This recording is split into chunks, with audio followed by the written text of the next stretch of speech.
Hi folks, Florida Man here, bringing you my usual Florida Man storytelling. Today, we're going over one of my recent games, which was part of round 1 of the Online Diplomacy Championships played on Play Diplomacy. I played as Turkey, and based on my experience of the game, I have, rather self-centeredly, named this video, Trapped Inside the Turkish Box.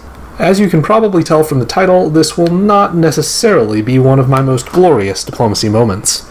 To make things a little more interesting, I will be giving you both my perspective on the game, as well as the German perspective, which my fellow player was kind enough to share with me in writing. I did my very worst attempt at a German accent, reading his perspective, but I'm afraid I may have slipped into Russian, Romanian, and or possibly Borat accents.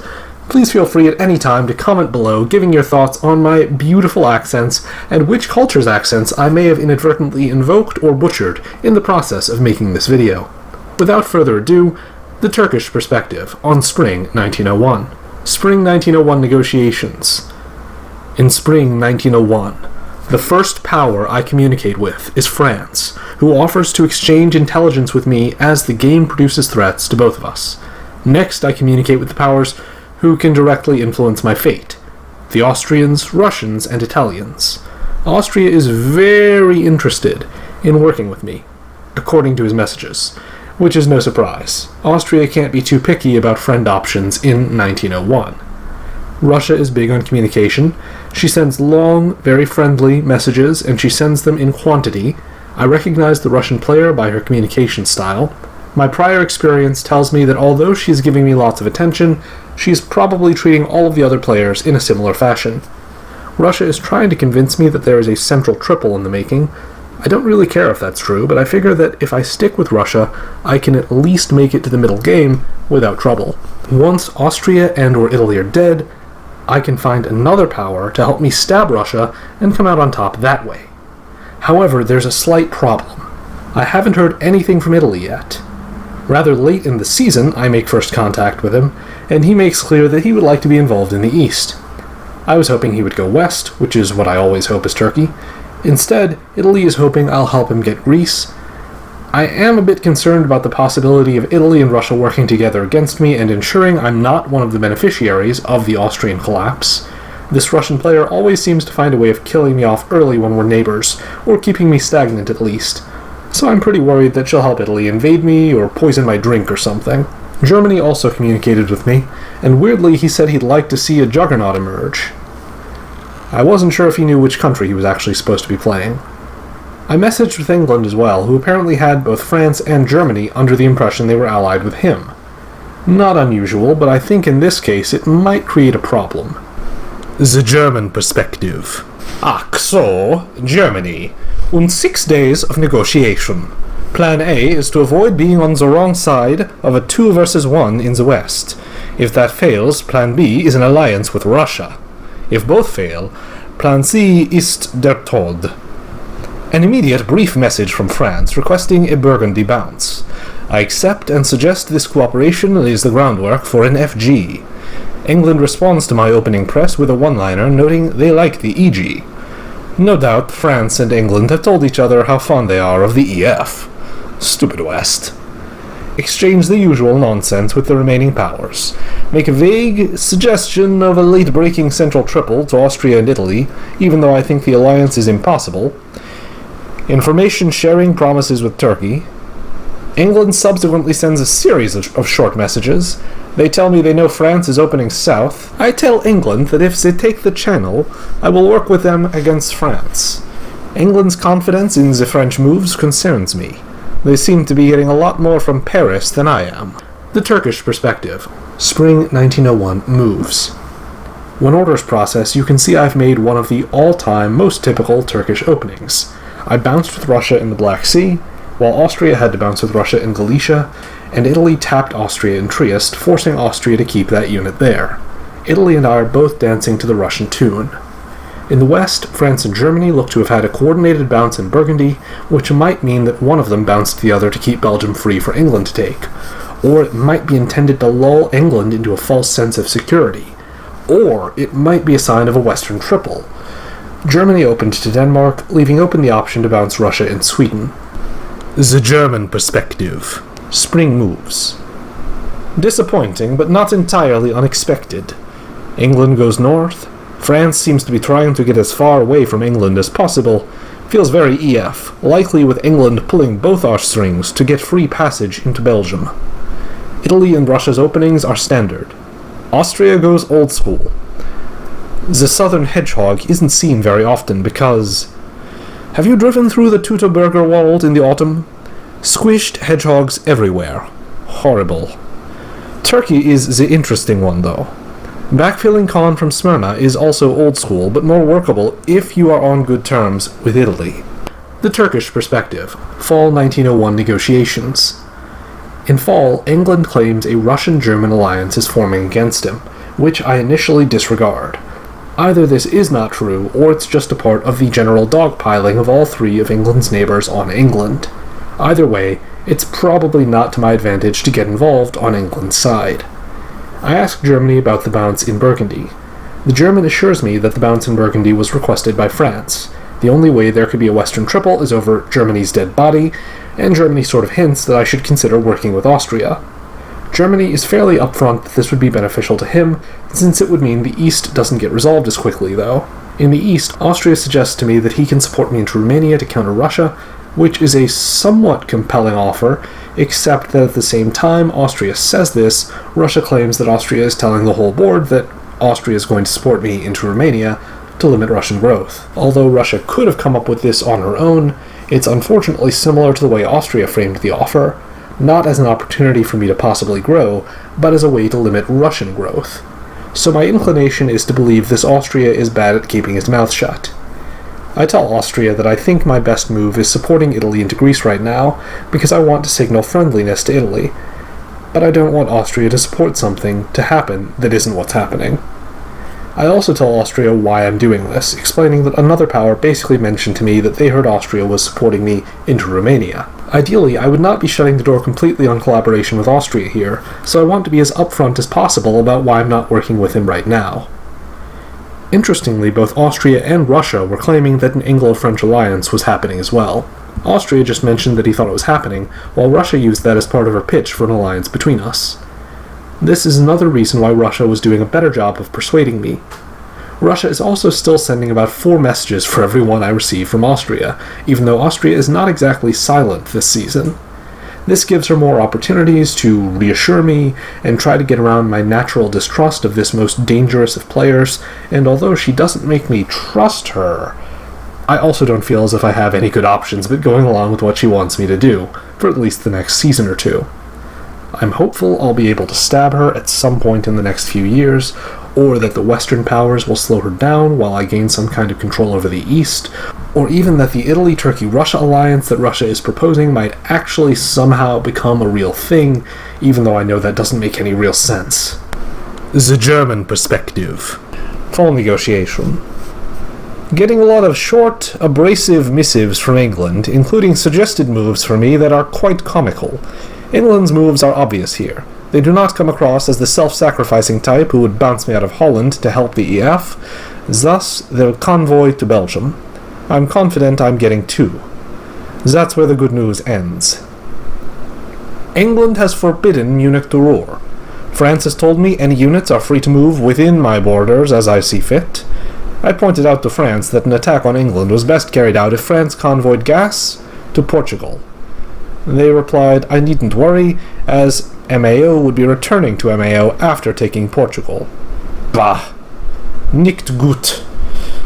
England is strongly encouraging me to move Munich to Tyrolia, along with telling me the importance of bouncing Russia out of Sweden. Apparently, England thinks I'm an idiot, or at least a far inferior dip player compared to him. I know he is a dip genius because he told me so. So what are my choices? Munich to Tyrolia, or even Munich holds, will produce a double army build, Paris, Marseille, and the English army in Belgium. I'm toast in that variation. Attempts to encourage Italy to move west have failed. My only option is Munich to Burgundy. It will annoy France, but may convince England I am serious about the EG. And Italy mentioned they'd love to avoid the possibility of Fleet Marseille. Pretty sure that isn't the French plan, but maybe this will generate some goodwill with Italy. Russia puzzles me. They claim to be in North America and a woman, but described themselves as a female of the species. Both claims cannot be true, since no North American woman would call herself a female. Interessant. I need more intel. Is Russia that lovable wingnut Sullivan? Who plays on this platform? Of course, Florida Man. Bring up his playlist on YouTube. What is das? I do not know what is super about this pasta, but Florida Man's description of an opponent sounds exactly like our friend in Russia. A woman, extremely chatty, yeah. My hearing is poor, though. Poodle frump? A frumpy poodle? Puzzling. Overall, my diplomacy with the West has been a disaster. It feels like the best chance for survival is EF versus GR, but I think Russia may have southern problems based on my press with her neighbors. The Turkish perspective. Fall 1901 moves. The first notable thing about the fall orders is that Austria fails to enter orders at all. This Austrian failure was so nearly certain to doom him. I thought it was a remarkably lucky thing for Russia, and a remarkably unlucky thing for me, since it almost eliminated the opportunity for me to successfully work with Austria if I had chosen to. With Italy and Greece, and Austria stuck on 4 centers, an Austro-Turkish alliance would absolutely be the underdogs if we were to team up now. So I'm stuck. In the West, the noteworthy facts seem to be that France and Germany bounce in Burgundy again, which must be annoying for at least one of them, while England gets his convoy into Belgium and Germany lets Russia into Sweden. The latter is clearly part of an effort to counter England, which I can respect, although it almost makes me break out into a cold sweat, because really everything that matters is going Russia's way. The German perspective. Fall 1901 moves. Everything in the West is expected. Austria NMR'd and claims this was accidental, which is a bit improbable in a 72-hour cadence. Wouldn't have made much difference with Turkey supporting the Italian convoy. An early IT. Novel. I refuse to call it Kraken. That is a northern beast. It is calamari. Turkey blocks their usual fleet build in Smyrna. Austria looks doomed and Russia is going to be busy. The Turkish perspective. Winter 1901 negotiations. Italy and I agreed that I would build an army and try to focus on fighting Austria and then Russia, while he would build a fleet and move toward keeping France in check. Italy and I also negotiated that he would get Serbia and he would hand Greece over to me. Russia was messaging me saying that England was trying to intimidate her and intimating that there was an Italian-Turkish alliance, which I hoped was true, but we would see. I suggested that Russia build a St. Pete North Coast fleet because I was hoping she would focus on the West as much as possible and get embroiled in a lengthy fight with England or Germany, and Germany seemed likely at this point to collapse more easily than England, so it would be preferable if she went after England. Germany also messaged me stating that he found the English player very aggressive and abrasive. He also said that he'd told England he would regard an English build in Edinburgh as an act of war, and that he was dubious about the Austrian claim that Austria had just missed the deadline, which raised an interesting point. The German perspective. Winter 1901. Negotiation. My attempt at levity with France over Burgundy. Thought I'd encourage you to build fleet Brest so we can get on with attacking England. Was not well received. France is threatening to wave one and just build Army Paris. I screwed that up then. At least Russia is happy. Went through about 5 hours real-time negotiation with England. Given their abrasive style, I decided to fight fire with fire. Told them I regarded any build in Edinburgh as an act of war, and would respond accordingly. This isn't a complete bluff, since Russia has indicated displeasure with England's press style, and seems more confident in their southern position than I would be from just reading the board. During the reams of message from England, I started to wish they did build Fleet Edinburgh. The constant arrogance and belittling of anything I contribute to the discussion is... I can't work with this clown. England is blaming me for their, quote, terrible position. First, England has 2 strategic objectives in 01. Get the army off the island and build 2. They have actually achieved far more than that. The configuration has France pushed as far south as is realistically possible, and I have no pressure on Belgium. It is a dream position for England, and yet apparently I somehow effed it up by letting Russia into Sweden. Unbelievable. And then England finally offers something. They will not build Edinburgh if I agree to a joint attack on Russia. The tactics offered are quite good. Had England just led with this instead of telling me my incompetence has made their game bad, maybe I would have gone for it. I agree to the proposal but plan to stab. That stab will be most effective if England thinks I'm on side. This requires building Fleet Berlin. I'm not in love with this and Russia likes it less, but after some explanation they seem to trust, provisionally, that it's not aimed at them. This is all very delicate. Late news from Russia suggests France isn't thrilled with England's press either. I send a mea culpa to France apologizing for my indiscretion over Burgundy that I had hoped for an EG to attack them early, but have since realized I cannot possibly work with England. Conclude with hopes France and I might find common ground moving forward. The Turkish perspective. Winter 1901 builds. The first big weird thing about the build phase is that England failed to build at all, which is obviously a bad mistake. I would say it might be the third or fourth nail in the coffin for the English player, who seems to have alienated Germany and Russia, and we'll see if it winds up being a final nail in the coffin. Annoyingly, this makes Russia even more dominant in the north, since she went through with the anti-English build in St. Petersburg. In the south, Russia chose to build in Moscow. I was struggling to determine if that was an anti-Turkish build, or if Russia was just trying to signal to Germany that Germany didn't need to worry about being invaded this year, or perhaps signal to Italy that Russia was on Italy's side if he chose to fight me. I knew the Russian player was diabolically clever and subtle, so I was in a very cautious frame of mind. Germany built a fleet in Berlin and army in Kiel, which seemed more anti-Russian than anything, but France built a fleet in Brest, which strongly suggested the big loser of the coming year would be England, who had apparently finally lost his influence over the power who had been his only confirmed ally. Of course, Austria built an army because that was his only choice, and Italy built a fleet, as promised. I myself built an army, hoping to signal to Italy that I was going to do what I had pledged to do, and be an army-focused Turkey rather than a rival for naval dominance. The German perspective. Winter 1901, or builds. Gott in Himmel! England fails to build, and I get the wonderful news of Fleet Brest, Fleet St. Pete North Coast. Maybe I'll see the mid-game after all. Elsewhere, looks like the IT has decided Turkey will be the land power and Italy the maritime. Big advantage to Turkey. This seems like a dangerous player.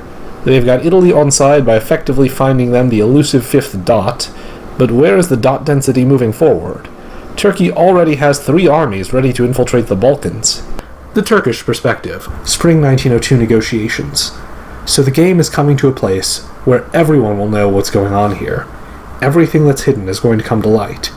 England sends me a message telling me that Russia has Germany and France wrapped around her little finger and accusing her of using what he termed, quote, inappropriate diplomatic techniques, end quote. He also says she's outed me as Florida man and is using me as a bookie man. He says she outed him for being who he is as well. He's using all this as a way to pressure me into attacking Russia, which he'd already been trying to do, and the unfortunate thing is, although I'm sure he's correct that Russia told everyone who I was, and knowing Russia, she really does have Germany and France wrapped around her little finger, I still don't think this is a moment when I can safely and wisely attack Russia. I'd be better off attacking Italy in terms of my likelihood of winning the fight, but no matter who I fight, Austria is the weakest ally I could ask for. Russia would probably steamroll me if we fought right now.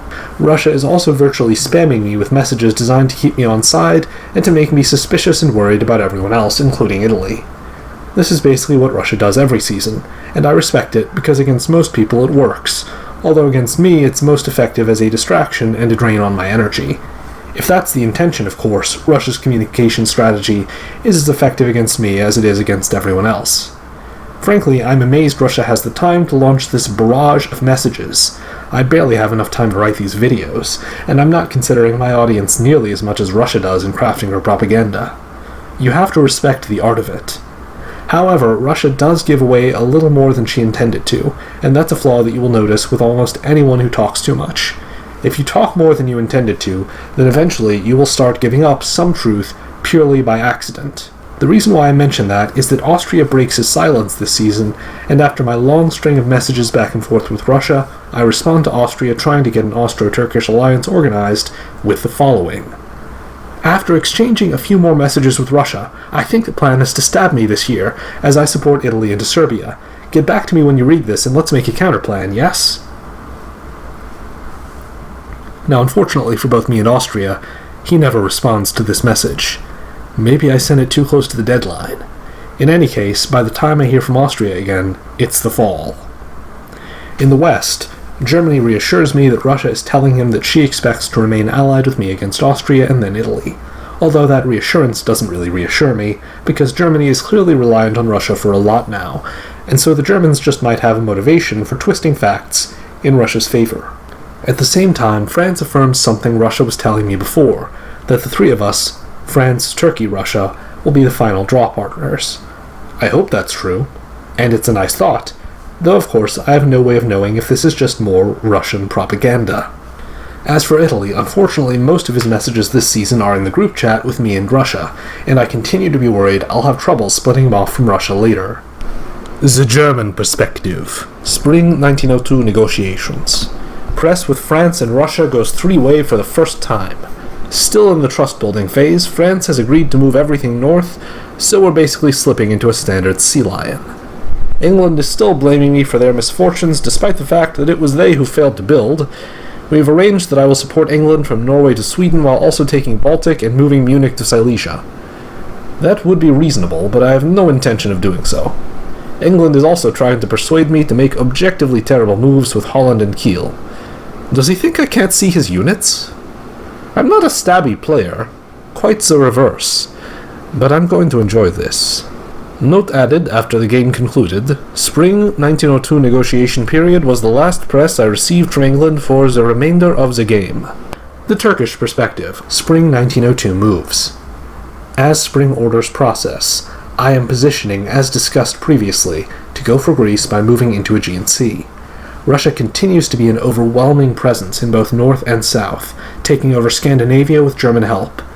Germany cut North Sea's support for Norway here, while France moved into the English Channel. So England is pretty much destroyed already. Germany and France also moved to surround the single English army in Belgium, which seems like overkill. In the south, Italy took Serbia with my support as planned, while moving into Tyrrhenian Sea as promised. Things are going as planned, but I feel a little bit of nervousness because the situation in the south is coming to a head. Either Italy will gift me Greece, and then will hopefully turn on the Russians once Russia has let her guard down, or the two of them will probably come in and squish me like a bug. Should be fun. The German perspective. Spring 1902 moves. A mutual stab. Some concern with England's moves, though. They didn't take my support to Sweden. Possibly they just decided it was more important to have a unit in North Sea, particularly given they expected to get Holland from me. I do wonder if Russia might have tipped something off here, though. She seems to have paws in every pie on the board. Worry about that later. We currently have an anti-English alliance that gives us all something to do short-term, and the southern action is nicely away from my borders. Has Russia managed to form 2 3 versus 1s on each side of the map? Or is that a jug forming? I'm confused and Russia is being enigmatic. Strikes me as an accomplished puppeteer with very effective press. That may become a problem. France is displeased with Italy moving west, but if I were Italy, I'd likely reverse course here. Yes, Turkey gave support into Serbia, but isn't the Ankara army moving the wrong way for an IT? Die Handlung verdiktet sich. The Turkish perspective. Fall 1902 negotiations. In these negotiations, Italy expresses concern or curiosity about which unit I'm taking Greece with, which suggests to me that I might have a problem with Italy to deal with very shortly. I think Russia has successfully given Italy the idea that I'm going to go after Italy as soon as Austria is gone, and Italy is getting very worried about it despite my best efforts.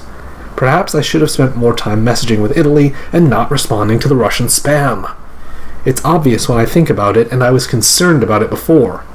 Most of Russia's messages toward me in the last year or so have been aimed at keeping me from trusting Italy, so the reverse should also be true. Although I was hoping I could have my choice of allies between Italy and Russia, I am now looking for reassurance from Russia that if Italy doesn't follow through with the plan to allow me to take Greece, Russia will drop the hammer on Italy. I don't think I can rely on Russian support against Italy if that relationship turns south, though, and Russia mainly just tries to reassure me that Italy won't block me out. Austria asks me what he should do and how we can work together. But after this past season, I think he's pretty thoroughly screwed, and I tell him there's nothing I can do for him directly. Even if I supported him into Romania, he would probably fail to land there. He's surely going to lose Budapest and Trieste soon, no matter what I do. I tell him that if I were him, I would abandon defending the homeland and try to sneak into a German center at this point. The German perspective. Fall 1902 negotiations. The first pleasant negotiation period. I assumed I was going to get yelled at by England, but complete radio silence. Other than a couple of content-free messages to IT telling them how interesting the South was looking, all the press is making sure FGR has all the holes covered to remove England as efficiently as possible. My position between turbocharged France and Russia here is objectively poor, but I think finding common purpose against England keeps me safe for now. The Turkish perspective. Fall 1902 moves. When orders process, my fears come true. Italy bounces me in order to hold on to Greece, thereby seemingly dissolving our relationship. I'm not sure that was a good or bad move. Italy probably felt that he had no good choices and that was the best one. The art of Russia's diplomatic technique is that she leaves you with no good apparent options and pits people against each other. I credit her to a great degree with Italy's decision here. In the East, the big winner this season is Russia, who continues to grow as planned. In the West, the big winner is France, who occupies both London and Belgium as a result of English inactivity in the face of imminent defeat. I think the English player is being a sore loser here or something. His messages gave me the impression that he blamed Germany for his forthcoming defeat. Germany isn't the loser this year, though. Russia gifted Germany Sweden, which was a great boost for Germany, who had been looking relatively stagnant.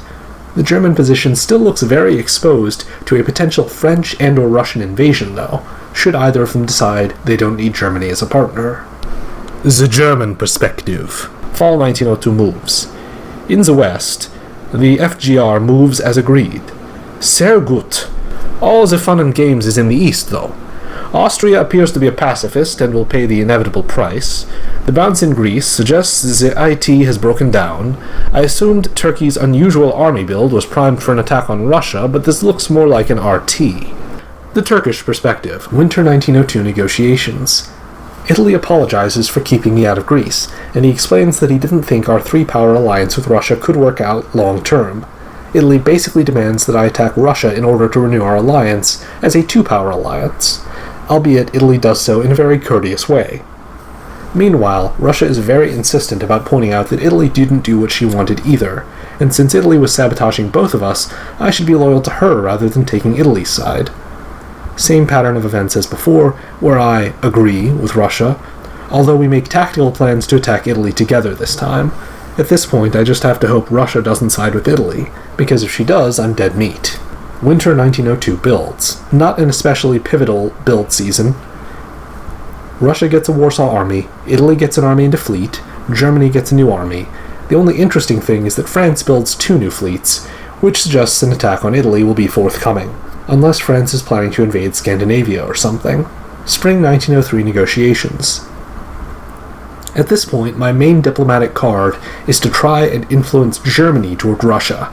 If Russia doesn't take my side against Italy and help me to actually grow, the only ally available is Germany. I try to convince Germany to consider working with England against Russia and/or France, even though England is almost dead. I am at least registering with Germany in that we agree that Russia is the mastermind behind most of what's going on in the game. Unfortunately, the English player is someone who the German doesn't think it's possible to work with, and England has also become completely non-communicative with Germany, and that's also virtually the case with me. Germany has resolved to instead attempt to walk a tightrope of balancing France and Russia against each other. It might work, and I sense that Germany is too conservative of a player to abandon a strategy with a decent chance of working for an attack in which he would likely have no allies strong enough to guarantee victory. I can understand this. If I were suddenly dropped into Germany's position, I would probably do the same thing he's doing. I think. The only other power I communicate with this season is Russia, who promises to support me into Serbia so that we can conquer the Italians. There are various messages chatting about random things, but this is the bottom line of what's going on. The German perspective. Spring 1903 negotiation. I awake from uneasy dreams to discover my position is worse than an enormous Kafkin insect. Funny how seeing the board anew can reveal dangers. How did I get in this mess? This sea lion is a mirrored AIR, with me playing the role of an Austrian about to be squeezed by a wintergreen. Was kann ich machen? I dislike draw-based scoring, but maybe it can be exploited here. Solos should never happen, two-way draws are terrifying, thus a three-way draw is likely a target result for many, particularly in round 1. And looking at this board, the easiest three-way draw would be between France, Russia, and Turkey. What to do? I suggest to France and Russia a three-way draw of 12-12-10, with me on 10. Given the statistical success rate of the three powers, this strikes me as fair and is hopefully sufficiently attractive. I would understand if both looked for more, but if the fatherland finishes on a 10 in a three-way, I'll be very satisfied. Both accept. We will see if they are serious. Some pleasant communication with Turkey, who suggests reasonably that after England is dispatched, I will be next. I reply honestly that I do not like my position. What I don't mention is I'm more worried about RT than FR being the architects of my doom. The Turkish perspective. Spring 1903 moves. So, Russia did not follow through with the promised support. As a result, I don't have any further messages with them for the remainder of the game. Instead, Russia only helped herself into Vienna. I am wondering what she's planning to do now, given that Italy is also not receiving any help from her, and he can also see that she hasn't done anything to help him against me. However, a critical event that occurs with this season is Germany moving into Bohemia, seemingly to help the Russians, given my long messaging history with Germany. So I'm starting to think I see what the Russian plan is. She can slowly grind me and Italy down, as long as she has some support from France or Germany, along with benevolent neutrality from the other. In the West, nothing looks to be happening that would disrupt this plan. England is dying without doing anything to even defend himself now, and Germany and Russia are holding tight in Scandinavia and not doing anything. The German perspective. Spring 1903 moves. This is troubling. France failed to provide support for Russia into north. Has England got to him? Seems unlikely. Or has Turkey got in France's ear to slow Russian gains? The east may be more promising. Looks like Turkey was expecting Russian help into Serbia and was disappointed. An RT is my greatest fear here, so I like that. Italy is regrouping east, but also pushing north into my position. Should I be worrying about an IR instead? It appears I have no choice but to rely on the kindness of strangers. My position is only viable to the extent that Russia and France choose it to be so. Not ideal. The Turkish perspective.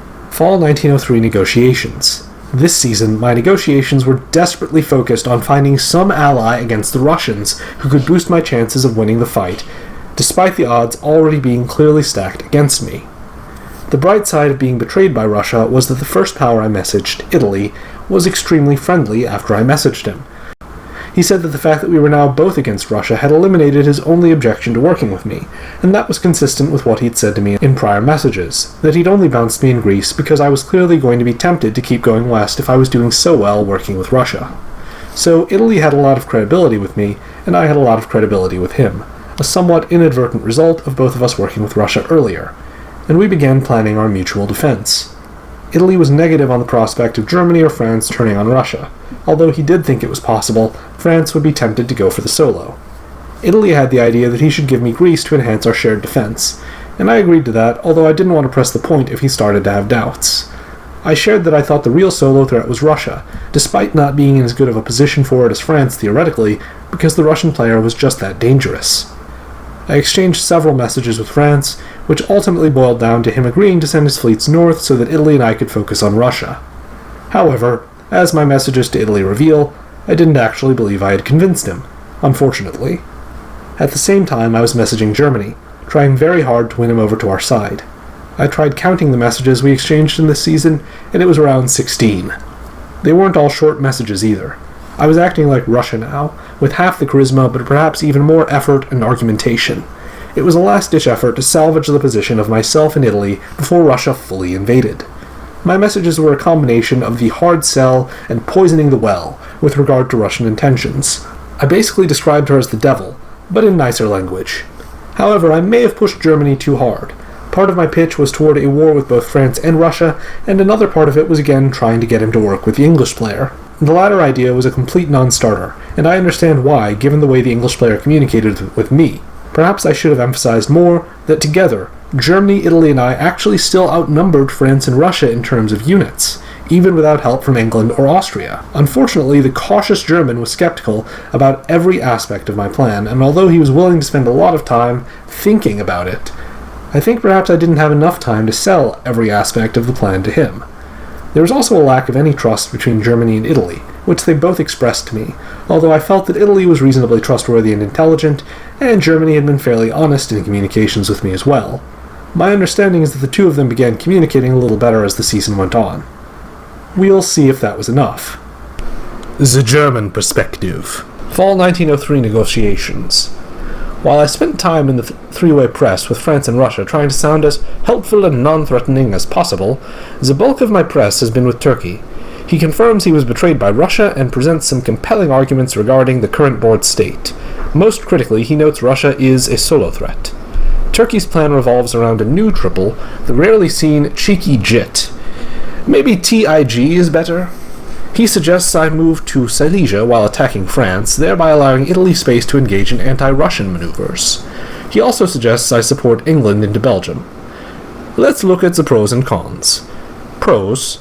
Russia does have a position that could snowball. A solo would require terrible defending by the rest of the board, however. In fact, if Russia moved without France's help, France and I alone could thwart her. Objectively, my position is horrible. Turkey's plan would at least change it. I have no doubt it has occurred to both France and Russia that they can collapse on me for easy dots. An alliance with Turkey dilutes my greatest fear of a late-breaking juggernaut. Cons. The plan would require Italian cooperation, but despite the lengthy press from Turkey, I've heard nothing from Italy. Further, Italy and Turkey have spent two-thirds of the game to date butting heads. Turkey assures me they can get Italy on board, however. What am I really getting out of this, though? Belgium? France and I have agreed I can move there whenever he doesn't need a build. But the major disadvantage to this plan is that it benefits Turkey far more than anyone else, to the point I could see them having solo chances. Keeping England alive is perfect for Turkey. Conflict between myself and France likewise. Basically, he recreates chaos in a West that was resolving, thereby diverting attention away from his expansion. I asked Turkey, just in terms of practical transaction, what I get out of this. At some level, any alliance has to offer growth to all members. His response boiled down to the gratitude of Turkey and Italy, and that, in 10 euros, will get you a serving of Frau Klimt's Wiener Schnitzel. Maybe I'm being short-sighted here, but on balance it feels like I have better chances with the FGR. The elimination of England has given us common purpose, and the provisional trust that comes through a lot of press. Plus, France and I are having pleasant conversations about the EPL and the fact that we are both transplanted Londoners. Toward the end of the period, I finally hear from Italy. They apologize for their incursions north, and assure me the repositioning is anti-Russian. They also confirm they have buried the hatchet with Turkey. I tell Turkey Bohemia to Silesia is natural, that I will not help England, and that I am uncertain on an attack on France. But I've decided. I think France and Russia would be delighted with a three-way draw, each on 12. If we stick together, I see no way that can be thwarted. The Turkish perspective. Fall 1903 moves. When orders process, it doesn't look particularly good for our embryonic collaboration with Germany. He's moved into Tyrolia, which is perfect for attacking Italy and helping Russia, while leaving Silesia vacant. This is also the season when Russia takes the Black Sea, which some might say is my death knell. I have not yet begun to fight, but it is a setback. France, of course, was lying about moving his units north instead of toward Italy. The north is all coming under French, German, Russian dominance now. The German perspective. Fall 1903 moves. Danke den Schernen. France and Russia moved as arranged. We denied Italy a dot by supporting Austria, who agreed to hold. Despite it being early in a 12-year game, I think this alliance will hold. The Turkish perspective. Winter 1903 negotiations. It's at this time that Italy and I agree we can only depend on each other. I have a build, so I tell Italy I'm putting in Fleet Ankara, while Italy has a destroy, and he agrees to remove Fleet Albania. We agree to try and hold out together long enough to find a crack in the alliance. Winter 1903 moves. Somehow I didn't really expect Russia to build a fleet in Sevastopol. In retrospect, I should have seen it coming, because Russia is woefully under-equipped in that category down south. However, there's almost nothing that a fleet can do that an army could not do for Russia, and in fact, the nature of the current Russian position is such that I optimistically expect I can hold out for some years as I am.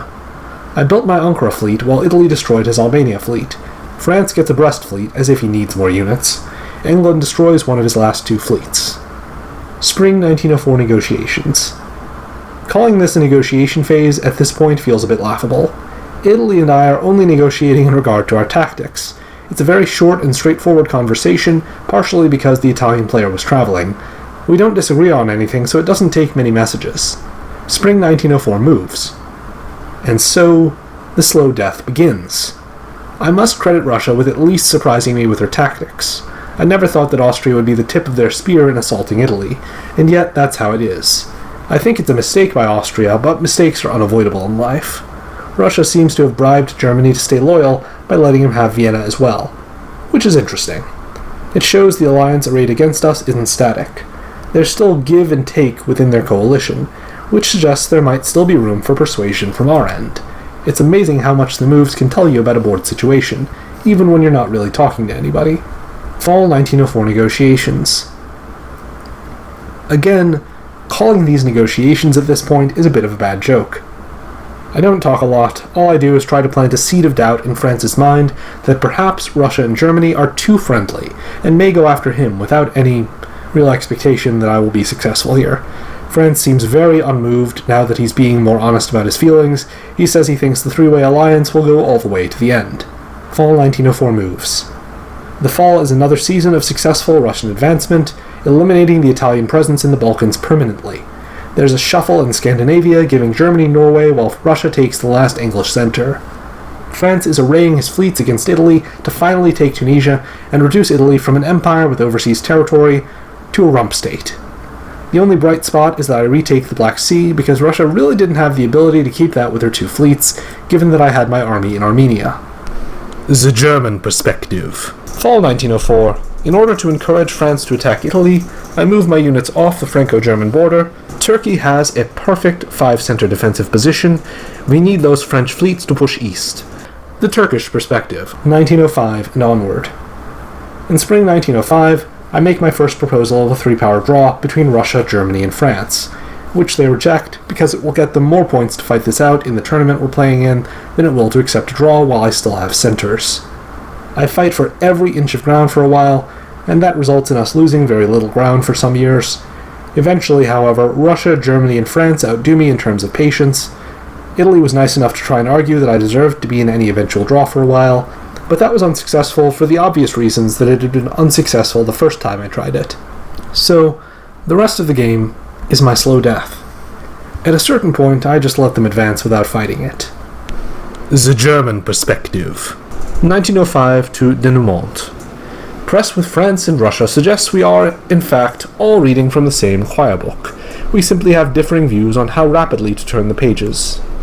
By the end of the year, Turkey appears to have accepted their diplomatic efforts, along with their sound strategy and tactics, have run into a relentless FGR Zamboni. In terms of their effort, skill, and being pleasant to talk to, Turkey deserved more from this game.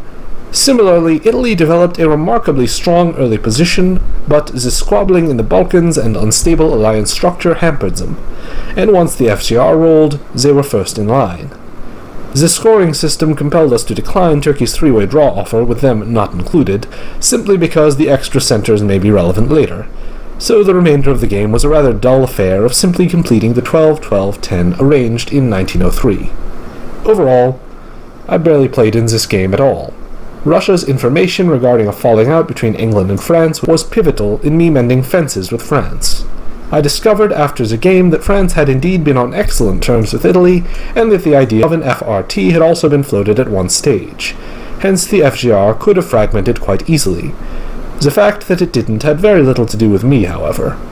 A good result, but I'm disappointed with my play. I hope you enjoyed this diplomacy commentary. If so, you should like, subscribe, and again, give me a comment or 2 below. Also consider joining the beautiful and wise people whose names now appear on screen. Those handsome, fortunate, and thoughtful folks who contribute to the channel either by translating our videos into foreign languages or financially. And I know some people out in the internets would like me to do longer videos, so please let me know how you felt about this one, if you're one of the people who watched all the way through. Should I make more videos like this? It was quite a lot of effort, but fun nevertheless. Until next time, Florida Man out.